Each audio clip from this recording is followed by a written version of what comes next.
purchase return or purchase outward book.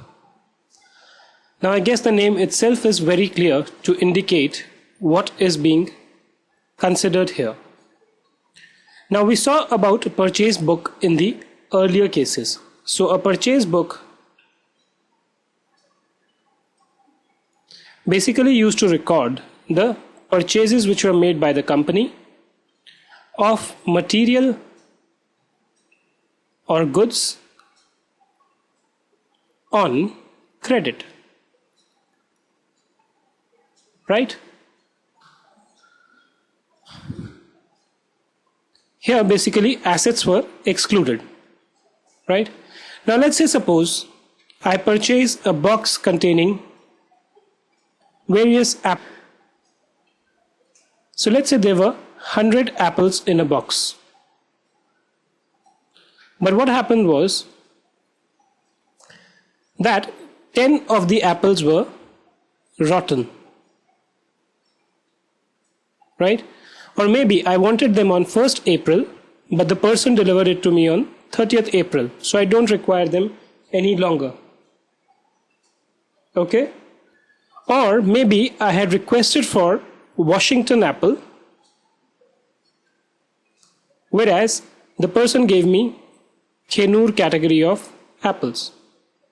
So if the goods are defective, if they are not as per the specification, if they are delayed, then it might just be that the purchaser may want to return back the goods. Okay?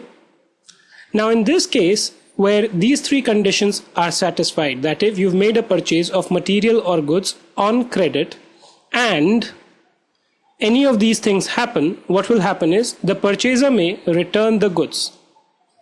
Okay?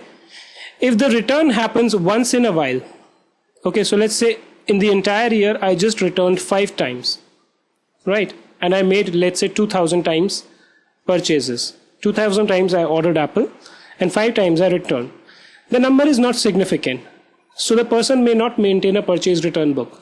But if you purchase 2000 times and you return even 200 times, instead of recording this entry in the journal, we maintain a purchase return book. The purpose of this book is to record all the return of purchases of material and goods purchased on credit. Again, if they were purchased on cash, they will not be recorded here, right? Now if I go back and see what's the format of a purchase return book, it's more or less similar to the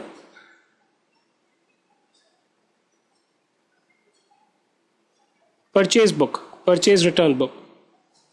So you have the date when the purchase return was done, the particulars which will capture the party to whom the purchase return has been made, let's say XYZ, okay, and we say 200 apples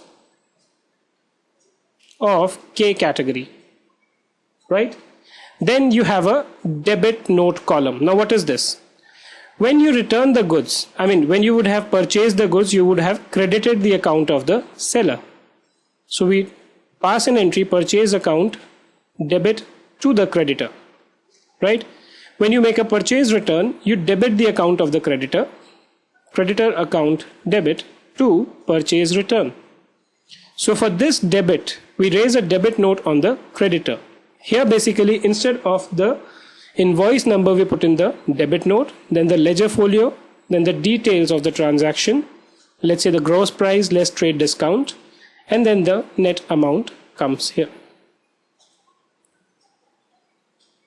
right?